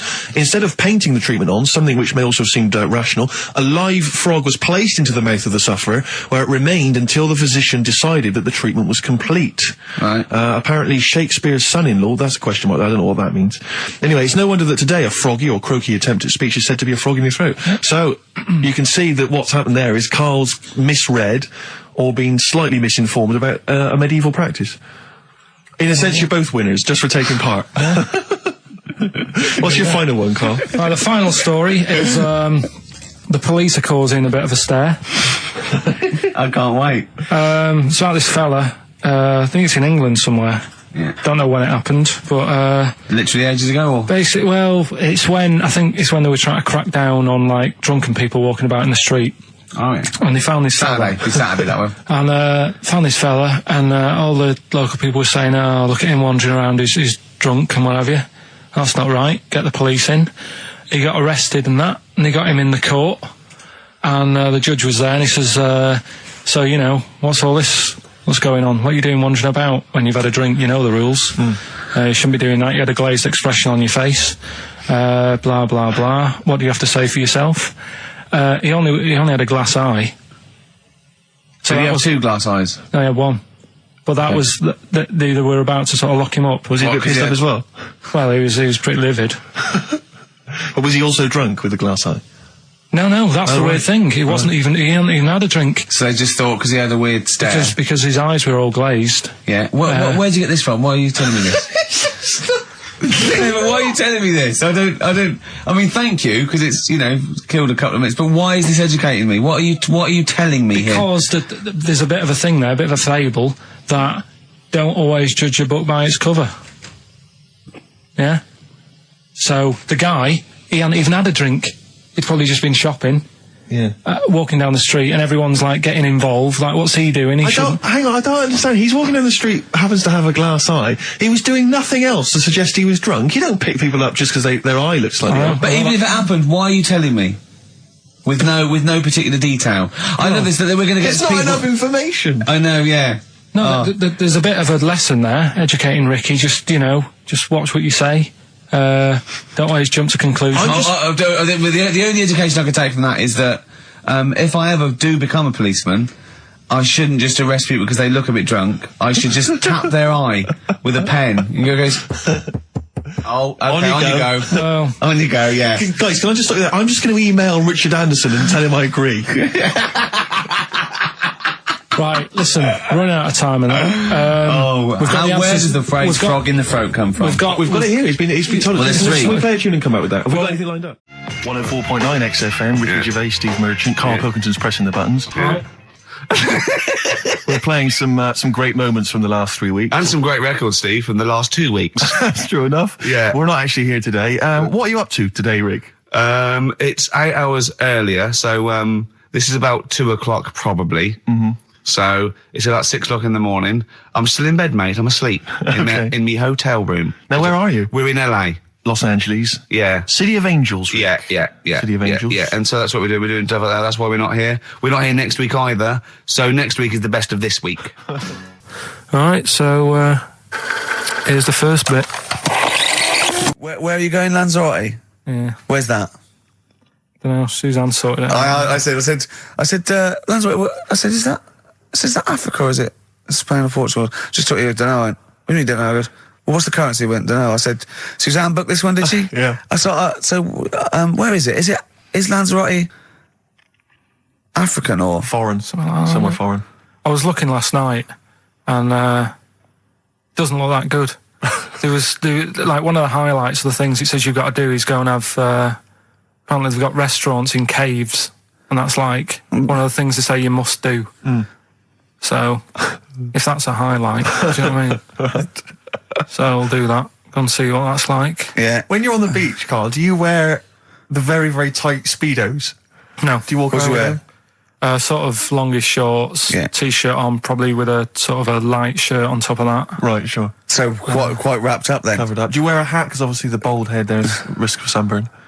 No, I just put a bit of lotion on it. Lotion on there. Yeah. Just have a bit of a wander down the beach, have a look. Yeah. See if there's any old blokes with their tackle out and a backpack. I'll have to look forward to, so Yeah. well, there you go. Yeah. Well, we're looking forward to finding out how you get on. Yeah, I'll let you know. And interested to know what she gives you on Christmas Day. More scintillating chat after this next song. We've had a lot of emails, Carl. I don't want to sort of put a dampener on your Christmas, but a lot of people have been slagging off Lanzarote. One of them just said, well, one of them just, I don't know if I can find it. It is Canaria, isn't it? It's one of the Canaries, isn't it? It's a volcanic island covered in volcanic dust. It's very windy, so you have to dig a hole to sit in on the beach, and there's hardly anything to do. That's from Mike Godham, he says, unless you like quad biking. Well, you know, you've seen what happened to... no, don't go quad biking. Not with your little head. There's no protection at all, is there? I don't know what you're thinking. I don't know. At least Rick Mann and Ozzy had lots of hair. Yours would be like Humpty Dumpty. It would crack like a little egg. And then we'd seen, there's no kings or kings horses. So, well, they couldn't do the job anyway. No, shouldn't really send them. They're not really qualified. Horses not equipped to put send back a medical man like Neil Fox in. Yes. To mend but not eggs. some kind of military horse. I bet he's had the egg on his face a few times, hasn't he? What, Foxy? Yeah. Most of the series are Pop Idol. Right, Carl. Lanzarote, good or bad? Well, you got to give it a go, haven't you? Yeah, well done. Give everywhere a go. Exactly. That's what I was saying. Don't just take the word for it. I mean, if it had said Nananova, Lanzarote shit, he'd have believed it. Sure. If he'd have overheard it in a pub, Lanzarote a crap, he'd have believed it. He'd have seen it on a website that was mainly concerned with monkeys and witches, he'd have believed it. Yeah. As it is. Everybody raves about New York, and when I went there, I thought it was rubbish. Well, you're an idiot then, because that is possibly the greatest city in the world, along with London. Subjective, though. That's why they have holiday programmes and that, innit? So you see it and you decide for yourself and that. Yeah, but you saw Venice on a holiday programme, as you put it. You went there and you went, it was rubbish, full of black bin liners. Well, it is. Right. Didn't they show them? It stunk. Didn't Judith Chalmers say that? Oh, it stinks here, and there's loads of rubbish everywhere. No, she didn't. Did she mention that? Oh, that's what I mean. So it depends what you want from holiday, doesn't it? Well, yeah. But you're an idiot if you don't like New York, so next. Anyway, come on, break up, guys. Kiss and make up. Well, the general public are getting involved with Carl's holiday, and, I mean, this has been a damning report on Lanzarote. There's not been a positive word written about Lanzarote so far. Wow. It's volcanic, there's no natural water supply. Sorry, there's no natural water supply. It's you all have to imported. sit in a hole. What do you think of this, Carl? What do you think of the people that want you to know that you're going to a rubbish place when you can't change it? What do you think of that? Rubbish though, will it? What do you mean? All right. What do you mean it'll be right? Because I'm going to go there thinking, oh, there's no water and that, and there will be water. No, they didn't say there's no water. What did they say then? There's no natural water supply. Whatever. I'm not bothered. It doesn't bother me. All right. I'm going to have a good time and that. What are you going to do? What's your plan to do? Got a book. What book you got? Rich Hall book. I'm just going to read that. Brilliant. And the weather's better than here, isn't it? What's the matter? What's the matter with I've Carl? got something to cheer him up. Someone's emailed in, Emma's emailed in, she said that for those that know, those in the know, they referred to Lanzarote as Lanzagrotte. Brilliant. He's a bit fed up. He's got 2 CDs for Christmas from a company that's been with for 6 years. He's a little bit grumpy about having to answer the phones. He wouldn't go and make Steve another cup of tea immediately. Selfish. Yeah. Carl, what are you thinking? Nothing. Go on, what were you doing? Come on, Carl, you're getting paid for this. Project. Out. We'll take one of those CDs away. All right. from their classic first album, Velvet Underground and Nico, which apparently peaked at a disappointing 171 in the US charts. Think of that. And that's obviously Lou Reed, the Velvet Underground, and Waiting for the Man. Yeah, great track. So we were talking, we were doing White Van Man, and we got onto genetically modified babies, but and somehow then Carl started telling a story about someone with a horse, and then he got onto, he was trying to make money selling flowers. Just do the flowers briefly. Well, hang on, I just want to recap slightly. So there was a family, and who had the horse in the family? It was... Because you lived on an estate in Manchester. So the mother was a right pig, apparently. Well, I don't know whether that's relevant. You don't need to go that far. But what I'm trying to do is like make a picture for you so you understand. What does she look like? Who did she look like? Bit of a, and no disrespect to her, bit like Pauline Quirk. Quirky, yeah. Right? Okay, I knew you were going to say that. Yeah. I knew it was going to be Pauline. Did she have any tats? I've never got that close to her. Okay, all right. So who had the horse? Was this her son or her husband? No, her daughter. Her daughter had stolen a horse. Yeah, from I don't know where. There was I think there was some stables down the road or something. And they kept the horse in the house with them. They kept it in the house. Did they didn't get have caught? It for long. No. Sorry, and you said you were in the house one day and you saw the horse. No, what happened was I was. They did this thing at school about raising money for charity, right? For some local charity. And they said you can do anything to raise money, and they came out with all these ideas, and I thought that's good. What was the charity? I don't know. I thought forget the charity. Yeah, that's just a good money making idea. So you're a charity. So I asked my mum for some because she used to have a lot of flowers around the house. Sure. I said, can I just take some snippings off them, and I'll go and buy some plastic cups, and got some soil out of the garden, planted the bits of plants in them. Yeah. Got a tray. Yeah. Had about 25 plants on it, selling them for 25 pence each. Excellent. Did you sell any? Yeah, sold loads. Did you just cut? You didn't just cut them and stick them in the soil? Yeah, they want to survive. Oh. But I think people sort of thought, well, good on him for trying. But anyway, so I went round to theirs because I thought their house could do with a bit of colour and stuff. Yeah. Because it's a bit rough. So as I went... The horse went, thank God for that breakfast. They've been feeding me kitty cat. So I got up to the door and they opened the door and it was one of them houses where no carpet. Yeah, a horse in the living room. You know. We've all been there. And the horse was walking around the living room. Oh. I looked quite happy and everything because I always say that about animals. Black Beauty was on. Yeah. Well, think about it, right? If you were a horse, where would you rather be? In a little wooden hut with a load of hay, or in like a house with a central heating, 3-piece suite, and a telly and that? Telly and that? No, but I was saying this the other day. And an Atari, right? I was walking through London. Commodore 64, yeah, rubbish. Exactly. Walking through London with Suzanne, right? Yeah. And you know, like homeless people always have dogs. And she said, "Oh, I hope she looks after it." I said, that dog is happier than most dogs, right? Because people always walk past and give it a pat on the head. Yeah. It's with its owner all the time. Yeah. It's out in the open. It's not locked up in a house. Yeah. It doesn't eat, but other than that, no, it does eat though. They're always all right. So that's what I was saying. I think this horse was doing all right for itself. Do you know what I mean? Well, not many horses have got their own house. Exactly. For a start, yeah. But anyway, that's by the by. Yeah. So anyway, this family. It was a bit. What were we talking about? It was about cloning, genetically modified kids and all that stuff. Yeah. Right. Now, what I'm saying is, you could say, right, Steve, you could have a baby, right? Mm-hmm. And Ricky could see it and say, God, I want one that looks like that. Yeah. Right. It could happen, Rick. So come on, work with him. So you take it to the doctors, and I don't know what they do. They inject it with something or whatever. Yep, that's how it's done. Yeah. And get a little baby, and there it is. It looks the same. Now the thing is, you separate. You both go off and do your own things. Yep. Right. Now, you look at Stephen. You look after your baby. Yeah. You treat it well. You give it good food and I'm a good dad. All the vitamins and stuff. Yeah. Ricky just gives it cheese. Right. So then it changes its looks. It goes a bit fat. It gets tired easily and that sort of thing. Now, when this family... Why am I just feeding a baby cheese? Right. This family who had a horse in their house. Yeah. They had a little baby. And my mum went round and said, "You're not going to believe this, but it's a beautiful looking baby." Right? Yeah.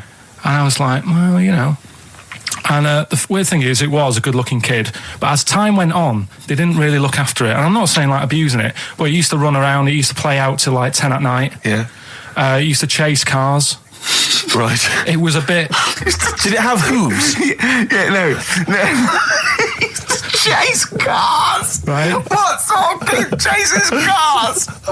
Oh God! Was it called Rover? Did it catch sticks? It's Liam. It was called, right? Right. Now, the weird thing is, it was a good-looking kid, but as time went on, and all that, like, not eating properly and its hair was all patchy. It's not Liam Gallagher, is it? And chasing cars and that, and it became an ugly kid. It's definitely Liam Gallagher. And that's what I'm saying, right? You can clone all you like, but at the end of the day, it's how you brought up. Brilliant. Wow. Live. Wow. That was a hell of a point. Oh, God. But am I right? Oh, you're always right, Carl. Well, if you've just tuned in, it's XFM 104.9. You've got that bit right. Ricky Gervais show with me, Stephen Merchant. Hello there. Carl is actually in a little booth. We're not in the studio, you see. This is pre-recorded. We recorded this last week because we're away. And it's sort of like the best of the last 3 weeks since last time we were away when we put out the best of. Now, you weren't speaking to Suzanne last week at this time because you said she had a haircut, probably quite an expensive haircut. She's a lady in media. She's got to look good. She probably doesn't go to the barber like you or just shave it at home. She probably spent quite a little bit of money on it. She came home.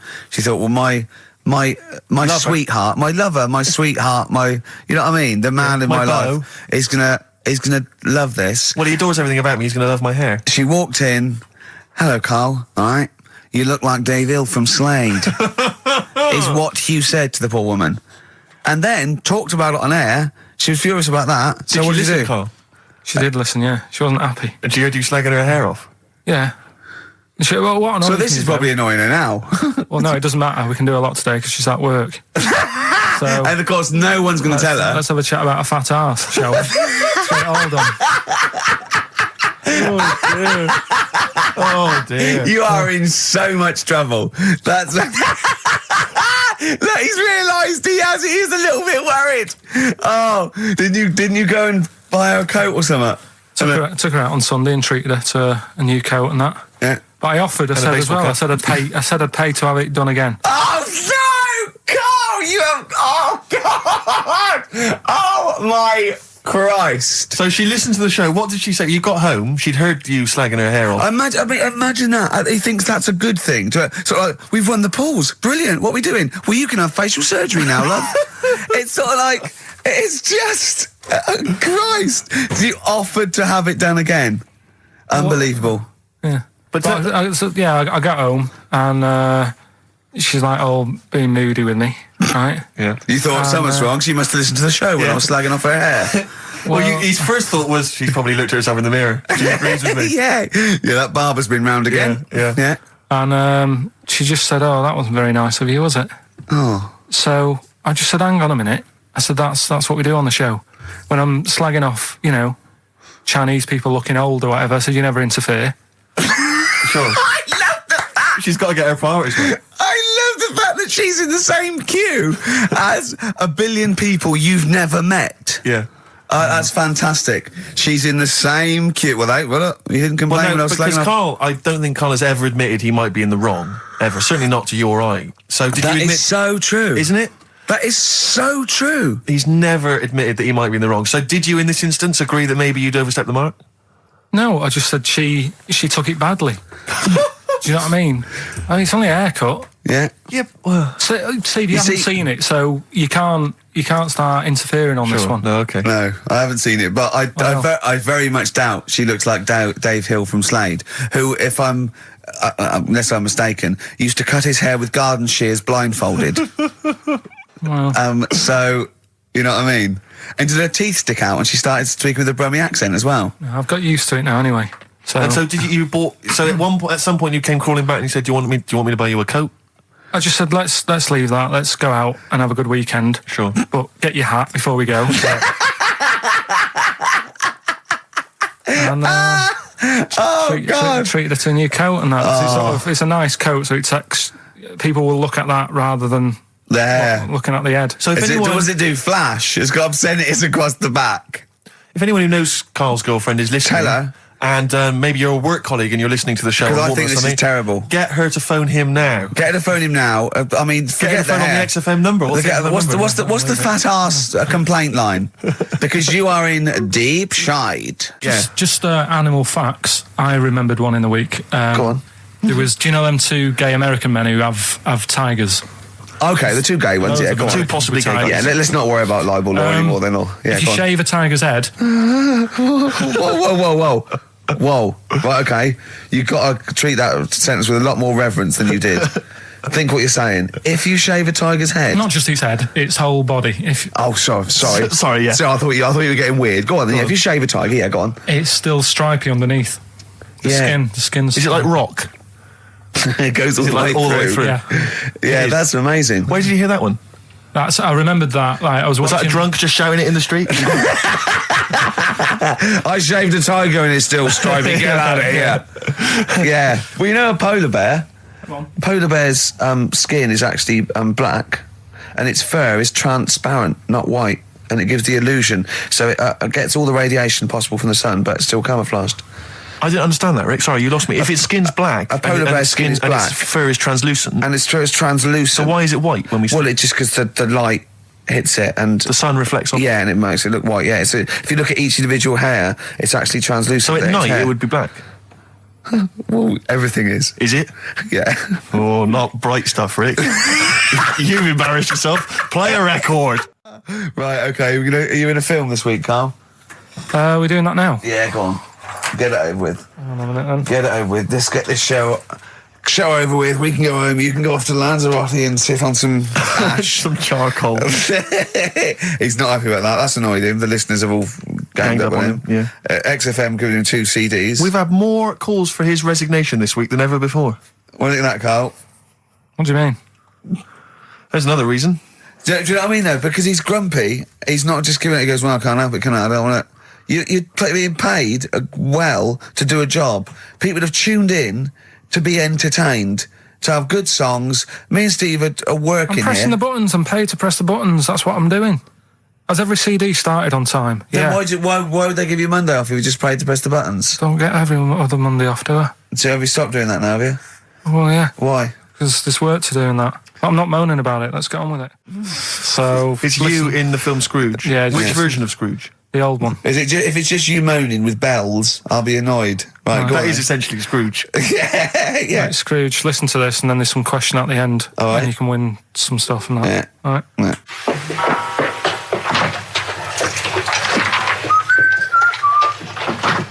You're late. Only 20 minutes. What do you mean by coming in here at this time of day? I've just been doing some Christmas shopping, haven't I? Probably do some more shopping on Monday because it's my day off, isn't it? Yes, I know it is. You don't have to tell me. Do you want to see what I've bought Suzanne? No, thank you. I don't mind showing you. It's only a Christmas present, isn't it? Just bought some more condoms. Why? Well, I bought some last year. Got 2 boxes. They all got used, so... I'm very glad to hear it. How much do I pay you?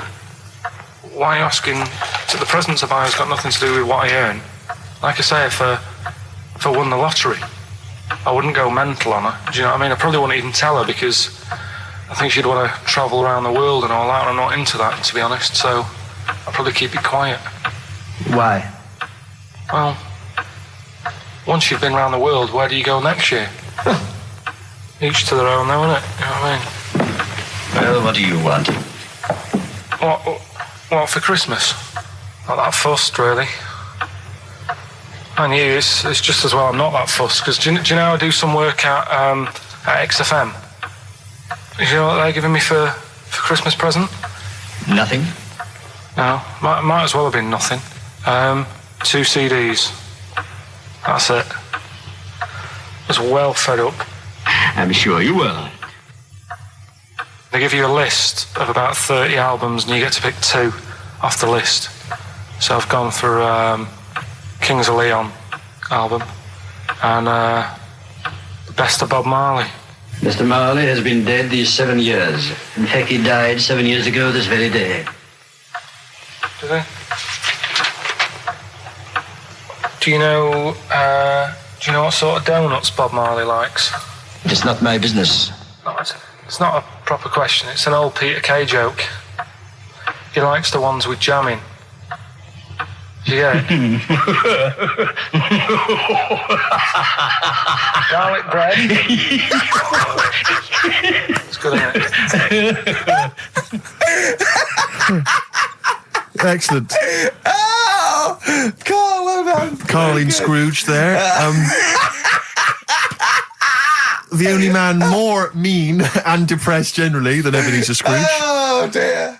Oh, chimpanzee that monkey news. Right. There's this monkey, right? Yeah. And it had been, do you know you hear about monkeys being badly treated and stuff like that? Yeah. So, anyway, it goes into this home. It's 14, this monkey. It's called, Matty, right? Goes into this home where it's looked after. What do you mean home? Just like, just a little monkey home, right? Okay, so zoo. Yeah, kind of, yeah, but they haven't got any other monkeys there, right? What have they got there? They've got just other animals and that, but not that many monkeys. But anyway, because he's there on his own, again, you know... When you say monkey, do you mean a chimpanzee, by the way? Because you usually do. Yeah. I can't believe that journalist thought this was scripted. Amazing. So anyway, yeah, so he gets sort of pally with the people working there and that, and it's smoking fags, it's having a drink at night and all this, right? What do you mean it's having a drink at night? How? It's all here, Steve. I mean, we haven't really got time, but... Well, don't say it's all here like it's proof. You've got another stupid story that someone has put onto the internet. Someone sitting at home in their bedroom has put onto the internet. So he's having a fag, he's drinking a lovely glass of Bang Rock Station. Yeah, the wine that's perfect for a barbecue. Yeah. Anyway, it's loving life, it's forgetting about his past and everything, right? When this other monkey comes along. Oh no. Trouble's brewing. Go on. Right? That comes in, something said... Right, forget it then. Forget it. This is the Best Of Show on XFM 104.9. I'm Ricky Gervais, with me Stephen Merchant. Yes. I hope you're enjoying the Best Of. I know what you're thinking. If this is the best, my Christ, what was the rest like?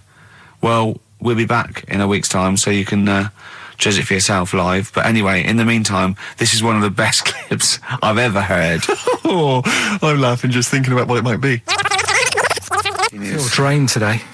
Do you? Go on. This is the strangest radio show in the world. Yeah. Isn't it? Yeah. Because well, we can do that. We can talk about this and go, oh, I feel drained today. Just like he's not... Like, no one's listening. Because that's the sort of thing you say socially and no one listens. Like, just when you're watching up, oh, I feel drained today. It's rhetorical. Yeah. You're not expecting anyone, not even your loved ones, to go, oh, really? They just go, oh, that. But to do it live on air, no one's listening. What I mean is just give us a jingle. But the exactly. But the truth is, the contempt we have for our poor listeners is unbelievable. The listeners aren't listening, and we don't want to be here. So this really is one of the most pointless things ever. No, would have been quite happy to do a full show. But you know what? The flow of it's just... I would love to listen to this back in 10 years. This actual show. Let's keep this forever. Let's keep this show forever. The show, we went early, we were bored. It was the day we were trying to save Africa, but we're a little bit annoyed that no one's listening. Yeah, right. Right, once and for all, the final monkey news of the year. Oh, go on. What were you going to say? No, I was just going to say, if you're not into the Live 8 and you're gay, you're not listening. Because you're on a walk. Right, okay. Right. Oh, chimpanzee that monkey news. Right, there's this card game going on, right? in the big hotel in Vegas. Right. The Luxor Hotel in Vegas. Yeah. There's a major card game. All the big players and that were involved. Right, they're all invited. Anyway, so they all meet up in this dark room at the back of the. Oh, there you go, dark room. At the back they didn't work. They didn't see the little 4-foot hairy fella. So it was brilliant at poker. Like I say, it's a big game, and that everyone's been waiting for it. So it's played in the back room, not in the main entrance bit, right? So anyway, like I say, it's dark in there and what have you, and the players went in. There was already someone sat in there, right? Right. But they couldn't quite see Was he a short, hairy bloke with slightly longer arms than legs? Couldn't see him. Where his arms slightly longer than his legs, strangely enough? Was he holding his hand of cards with his feet? Anyway. So the cards were dealt, right? Cards were dealt, games going on. His cards with his feet. Game went on for hours, right? No one's listening. The terrible thing is that not even we're listening to Carl now. I know. Literally no one is listening to Carl. It's so insulting. There was a lot of smoking going on. It's going on. A lot of eating and nuts going on. That was a bit weird because they don't normally get through as many, but for this night. So, come on, let's just play Bruce. The Cure, Love Song, classic on XFM. So that's the crabs that you can download their memories. But what about other animals that are in the sea, in that same sea, eating the stuff? Have they tested them yet? I don't know. I think they just took it on because their biology, so much to do with, I presume they could take up minerals and, I don't know why. I don't know. But anyway, next one, it's just on the horizons, a bodybuilder, yeah?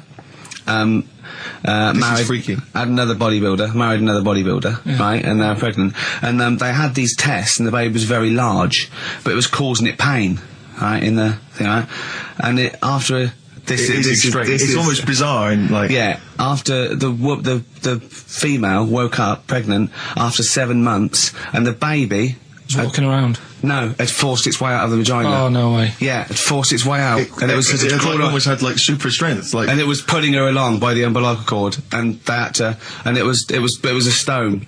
Extraordinary. That's freaky. I mean, you're talking about freaky stuff. That's made up. What? It wasn't pulling her along. It was she could feel it. Exactly. And it was, do you know what I mean? Like, just went and just sort of squeezed its way out because it was ready, because all the hormones. Because it thought it was ready. Oh, God. Imagine that. Just waking up and finding that in the bottom of the bed. Freak out, wouldn't it? Because you'd think it was a nightmare initially. And it had hair and everything, didn't it? Yeah, because all the hormones there, like hair. There was something in the week about, you've got test tube babies and that now, haven't you? But they've managed to do it. I only caught half the story. I knew he'd be more impressed by the crabs than that. He doesn't care if it's human. No, I am. I'm telling you though, that there was something. I only caught half the story because I was busy. But there's something about babies being able to be born without having any people involved. Or something. It's like putting them in an oven or something, and it's like a cake. And after a certain amount of time, it's ready. I think you can buy those in Argos for kids at Christmas. It's my first baby kit. Yeah. There's Play-Doh, I think, that they can buy. Yeah. So what do you think of that then? The baby one. Yeah. I prefer the crab one. Yeah. But the baby thing's pretty horrible. Yeah. So it was bigger than like the average. Both made up. We made those up. Yeah, they're both rubbish. They're both they are both rubbish. Despite the fact they're both rubbish. Yeah. They're interesting. We made those up. Both those stupid stories up. Yeah. Imagine downloading a crab's memories and seeing its mum feeding it as a child. Both are rubbish. I had trouble. Yeah. I know I was going to have trouble with pushed its way out of the vagina. Yeah. I practiced that about 30 times yesterday with Stephen. I was going, I'm not going to be able to do it, mate. Yeah. I'm not going to be able to say that. Yeah. Are you disappointed? A little bit. I mean, the baby one's a bit sort of out there. Yeah. I wasn't really having that one. No. But the crab one, See, now, what's interesting, I think, is a useful experiment, Carl. I don't know what it's taught you about yourself, but would you say that that's revealed to you a certain thing? I don't know, maybe that you're a bit gullible. I mean, all I'm saying is maybe you shouldn't accept or swallow hook, line and sinker everything you read on the web. You not think maybe a valuable lesson? I feel bad because I said to Steve, he won't be annoyed that we conned him, he'd be annoyed that they're actually not true. You'd love that crab thing to be true, wouldn't you? It wouldn't surprise me if it did happen one day. Sure. Yeah. So, and then he's laughing. And it's, in the break, when I said about the crabs, well, I'm keeping them then. Yeah. Yeah. I was watching, did you watch The Mammals in the week? No, David Attenborough? No. I was thinking, actually, right, all this MTV stuff, if there's one reason why I'd like to do it, is I was watching Attenborough, the Mammals programme. I reckon I could do something like that. Right. And just have like me, instead of Attenborough, like a young, sort of fresh person, watching like certain animals and saying, "Do we need these?" Do you know what I mean? Yeah. Oh God! What do you call it? Death on Earth. Well, that's amazing. Do we need these? And, no, 'cause there's loads of and stuff. the audience at home would vote. Would there be something like telephone like a vote? vote out system. Oh, the thing is like, it's something interesting that Attenborough was saying the other night on on Jonathan Ross's show, on his telly show. Right, he was saying, he said you could take all the humans off the earth and it would carry on. But take, like, some animals off it, mammals and that, you got problems on your hands. I thought that was quite interesting. Yeah. So it's like the question is, do we need these? Is that part of the big thing? Right. Like jellyfish. Yeah. We've talked about jellyfish. Yeah. Yeah. So which mammals in particular were you talked watching about that our you Zoe Ball thought- show, haven't you? Hey? Which mammals were you thinking we don't need when you watched the show the other night? Any in particular that you thought they don't need them? They're not of interest. Well, I like whales, but I don't know what they do. And they're taking up quite a lot of room. Sure. But stuff like, Yeah. but like jellyfish, I looked into because Yeah, you know well, I was I know talking you about don't, them, and they were saying they've got no eyes, no heart. There's something like 97% water. Yeah. They're blind, and they do about 33 miles a day. Right. So it's like, do we need them? Could we clear them out? Yeah. Well, the big net. That would be the programme. What? Right, we'll get rid of them. Next week we'll be looking at Rhinos. I think it's genius. Honestly, I think it's genius. And like going along, sort of like picking up sea anemones and going and just lobbing them into the sea. Well, what do you think about MTV doing that? And then I just, in between the bits, Play music videos? I play music related relate to to it. fish, so I could play like Fish, Yeah. that rock guy, or the animals, Rock Lobster. yeah, or what else could This I get could in run there? and run. What other songs have got animals in them? The Well, Monkeys, could play the Monkeys. Yeah, there's about 1 million, so let's not start this. No, but do you know what I mean? So do we need this? So MTV flies you around the world And to you- the most incredible exotic locations. You sort of climb up a tree or whatever next to, I don't know what lives up a tree, some kind of rare parrot. You say, look at Sloth. that, it's colourful, Sloth. it's Oh, interesting. you like sloths, don't you? No, they just live up trees, but I'd say, do we need them? Why? Well, what do they do? What do you mean? What do they do? What do you want from an animal? Carpentry. What Well, do you like, want? I don't like scorpions, right? Right. But then I found out they look after those monkey things. They're not monkeys, they're Whatever. lizards. Well, all right, yeah, then lizards. They look after the lizards. So there's a reason. But do you need the lizard? Would be your next yeah, question. because the local people made shoes out of them. But not when the scorpion protected them, they didn't. All right, we don't need them then. So, and so ultimately, would anyone decide? I mean, do the animals kind of get a chance to mount a case for their survival? I mean, is there maybe someone that comes into their corner and sort of defends them? I'd have like a David Attenborough type character who says, well, they do this, and I'll go, yeah, but do we need that doing? Yeah. Okay. Yeah. So what does an animal need to do in order for you to feel that it sort of gets a chance of life? I mean, like a pet, like an animal, like a dog maybe, or a cat, I mean, they give a certain affection to its owner. Is that a valid reason to survive? Not particularly for you. Not really. No, okay. I've been saying that though. Blind people use dogs, so they are useful. So dogs are useful. Saint Farmers Bernards, use they often dogs. save people, don't they, in snowy weather? Cats. I'd have to think about it. Okay. Keep the mice down. Yeah, but you got rent to kill. So Okay. what I'm saying is something that will affect the world. Right. I think you'll find everything does. Except Carl. I'm not sure what effect he's having on the world. I'll tell you what though, Steve, right? Did you watch the mammals? I didn't see the mammals. They had bison on it. Right. The weirdest looking things you've ever seen. Yeah. They've really Again, you're on dangerous ground here, no, Carl. but they've really got it's like, decide what you want to look like. It's just a mismatch of stuff. It's got a really big airy head. Yeah. Unlike you. Sort of bald at the back. Right. Sort of It sounds like thinner. someone you went to school with. Was there two of them? Ah, brilliant. It's that thing though, you see. This happened years ago to me, right? When, you get pally with someone and then you wind each other up and then there comes a time when you just go over the line. Yeah. Right? What happened? Well, it was this lad called Anthony, right? He was my mate. Yeah. And we used to sort of always have a little fight in the toilet and that. Sure. Right? Punch each other. No, I want to wipe it. And the punches, used to get harder Yeah. and stuff. And then, so he hit me harder. Turned out into a proper fight. Yeah. I chipped his tooth on the sink. Right? Right. This happened at school, and it was time for assembly, and I thought, and he's in the toilet crying. I thought, go to assembly. There's police in there in the assembly that day telling people about unnecessary violence. And you thought they were there for you? So I'm like, oh no, Anthony's going to come in a minute, like crying with all blood coming from his mouth. So I'm going to get arrested. Yeah. Yeah. Did you go running and sleep? And that was an example of. Yeah. I mean, it kind of happened because I went out with a girl who he fancied. How old are we now? About 8 or 9. I think that's out of order, going out with a mate's girl. Yeah, but she didn't like him. He had like big ears and that. He had no chance. You're So why such a should I? dick. No, but do you know what I mean? All right, I haven't got the looks like I used to. Sure, when you were 8. But that's before the stress of having head squoes and that sort of thing.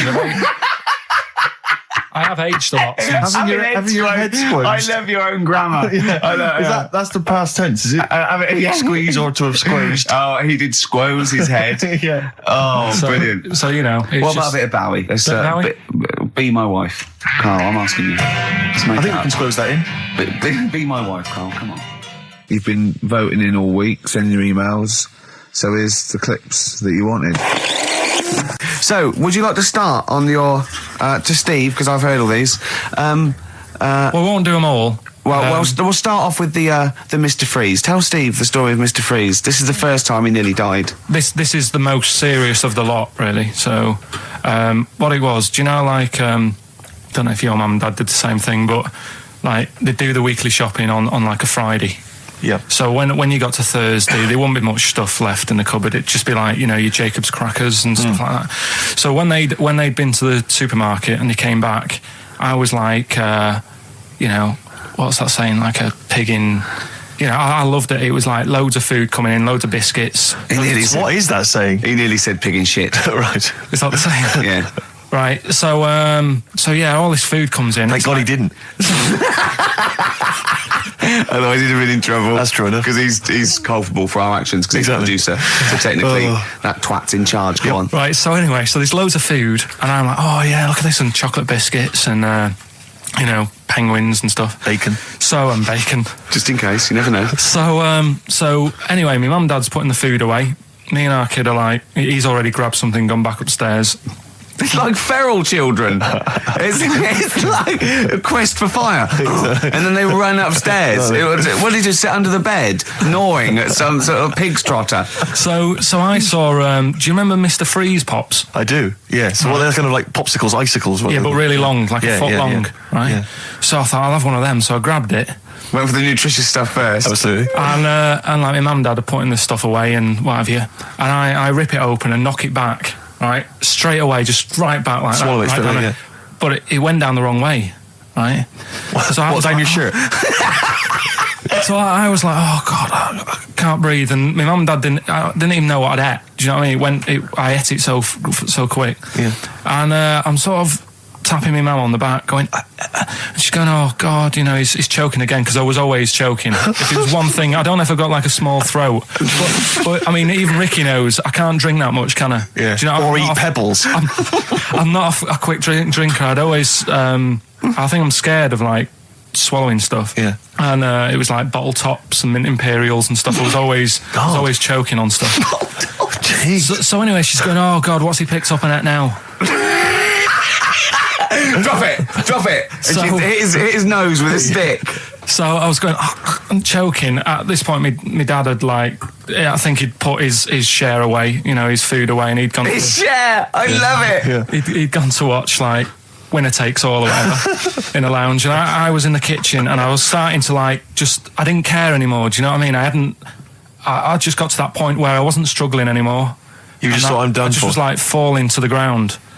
And my mum's going, get in here, I think it's serious. And my dad comes in and sort of starts shouting at me, saying that's what you get for being greedy. He didn't even know what I'd eaten. Well, it was the moment to teach you a lesson, certainly. So he's there like that, and my mum's going, oh, look at him, and my lips were going purple, and my eyes were rolling into the back of my head. You look like Marilyn Manson. And so anyway, she grabbed me from behind and did that fireman thing. The Heimlich manoeuvre. Yeah. And, winded me. And it came up, and I was all right. What, the whole popsicle came flying back out? You see, that's what I don't understand, because there was nothing there. No, just a little bit. No, it swells up, doesn't it? Because it irritated it, so it went down your sort of like your epiglottis. It went down the wrong way, it went into your air canal instead of your throat, and it sort of spasms, and that's the fear. You just got to calm it down and relax. So in time, I would have been all right. Yeah, anyway. You don't. Well, no, you might have. So that's so that's hang on. one. No. But the weird thing is, for 3 days after that, I felt like a sort of a special person. I went to school. I'm saying nothing. I did full days. A special needs person. Yeah. I went to school the next 3 days after that. I didn't like wag it or anything. I did full days. I love that. 3 days, turn over a leaf. Exactly. After 3 days, you thought, screw it. Yeah, did a quick history exam. Right, next one. weird. That's Popsicle. That's Popsicle Hell, we'll call that. XFM 104.9. Lovely, that one. Now, again, I broke the rules in the week. I met up with Karl. I had lunch with him. And we were chatting and having a cup of tea. And it got onto one of Karl's favourite programmes, was the Tales of the Unexpected. Ah, of course. And all I can think is that he's probably the only person in Britain where they were unexpected. I mean, to him, when that twist came in, he'd go, gee, I can't... Yeah. Oh, God. Can't believe So it was the tree that did it. I mean, he was probably the only... And we were telling all these stories of horror, and he liked horror stories. And I told him this story, and I don't know if this had come across in the way, but I told him this story. It was a short. It was a horror short. This was a film you saw, was it? Yeah. And what it was, it started off just there'd been a car crash. You see, it's a horrendous wreck, and you saw it from the point of view of the person in the car, and he was calling for his mate, and he was going, Dave... And he sort of looked over and saw a body without a head that had been thrown. He goes, oh no, Dave. And then into the field of view came Dave, his mate, and looked at him with a look of horror. And then it sort of went black, and you realised that he was just a head, and it had been his body. Oh wow! Right? Yeah. And I said, then it came up at the end, at the executions in the French Revolution. People experience consciousness for and he went, oh. No, he said, it wouldn't be for that long. And then he went, if it was a chicken, it would work. Imagine remaking that film, but it's two chickens in horrendous car crash. Their own fault for driving. It would work. No, he wasn't having that. Yeah. No, it was too long. I think he said, how long was this film? I went, 5 minutes. He went, no. It would work if it was a chicken. I like the way that Karl is something like, when you relate an incident like that, he's appalled and offended and annoyed by the people that made it, even though he's never seen it. Oh, he's annoyed, yeah. Do you have a favourite Tales of the Unexpected, one that you remember particularly that shook you up? Yeah, we were talking about the one on where there's some woman in prison. Have you seen that one? No, I can't remember them all. Right. This woman's in prison. Yeah. And she gets a bit friendly with the guy who takes the dead bodies out. Right. And he said, I can get you out of here. He said, what you've got to do, right? You've got to, I don't know, at midnight... When you hear the bell toll, that means there's been a dead body. Yeah, there's been a dead body. So what you've got to do is go into, like, the place where all the dead bodies are, get in the first coffin on the right, and then I'll come along and carry you out, and you can run away and escape, right? So she goes, yeah, all right, then. So she hears the bell go. I'll bury you, right? And then I'll come back later and dig you up. Right. Yeah, but that's the point. It doesn't matter. It does matter. Trust me, Karl, it really matters. Okay. Listen, I don't know if I'm going to ruin this for people at home. Yeah. Can I just skip to the end? I would imagine that she gets buried and he doesn't come back, and she has to get buried alive. Better than that. So she gets in the coffin, and she's lying there for ages. She's buried. She can feel a bit of movement going on, so she's obviously, being carried somewhere, so she's thinking, this is it, I'm getting out. And she's lying there for ages and thinking, why isn't someone coming and lifting the lid off this? Do you know what I mean? Letting me get out. So she's really bored. She gets a lighter out, right? Lights it to have a look at who she's lying on. It's only the fella who said he'd help escape. Oh. How bad is that? That is... How bad is that? So it is quite important that she's buried alive then, isn't it? In retrospect, you realise that the jeopardy is that she's buried alive and can't get out. Yeah. It makes it so much worse, doesn't it, than just like lying in the morgue and going, actually, I'm getting out of here. Yeah. This isn't going to work. Look at Karl's face. Having told that, he's so pleased. His face is lit up. He's beaming like a child. Have you seen any? Is that your favourite horror thing ever? Brilliant. I love that. That's like a ride song or something. That's my favourite one. Ride-ish. Ride-ish. Feeder. Just the way I'm feeding on XFM 104.9. Rick, quick question for you. Go on. I'm thinking... a lot of people maybe are tuning in for the first time because of the advertising campaign. Sure. Should we reintroduce Karl again? I know we've done this a few times in the past, but just worried that people are going to not really kind of get the measure of him. I'm Ricky Gervais. I'm the one off The Office. Yeah. Steve Merchant. He's not the one in The Office. He's not Gareth. Some people think he is. He's got a funny, weird West Country accent that actually Mackenzie was affecting for the role. Steve wrote it with me. He's the tall, lanky fella. Karl is our sort of, I say producer, but he's the one that pressed the buttons because I was Dog's Body. Yeah, but I mean, it was just because I was too big to run the desk. Yeah. I used to have to do. Literally too big, you couldn't get behind it. Yeah, and then we discovered that, you know, he looked a bit like a boring sort of, alright, yeah, but then when we sort of, you know, poked him with a stick, he came up with, he doesn't realise, but some of I think some of the funniest extraordinary things I've ever heard. Say hello, Carl. Alright. Yeah. Well, classics, I think, so far, that have gone straight to the list include, have you ever used a Y front correctly? Yeah. Brilliant. You never see an old person eating a Twix. Eating a Twix. These are sort of things. He's back on his campaign to get rid of jellyfish. Why is that, Carl? Oh, did you see the paper yesterday? Go on. There's a jellyfish, right? It's about 15 foot long, about 5 foot wide, and there's a fella swimming next to it. And the paper's going, oh, look at this we've found. There's loads of them in Japan. Yeah. And it's because the water's getting hot, so it's making jellyfish really big. Oh dear. How's the campaign going to get jellyfish get rid of them? What was your point about jellyfish? They don't do anything? There's no point. They get in the way. It ruined me holiday, because I got stung by one. Yeah.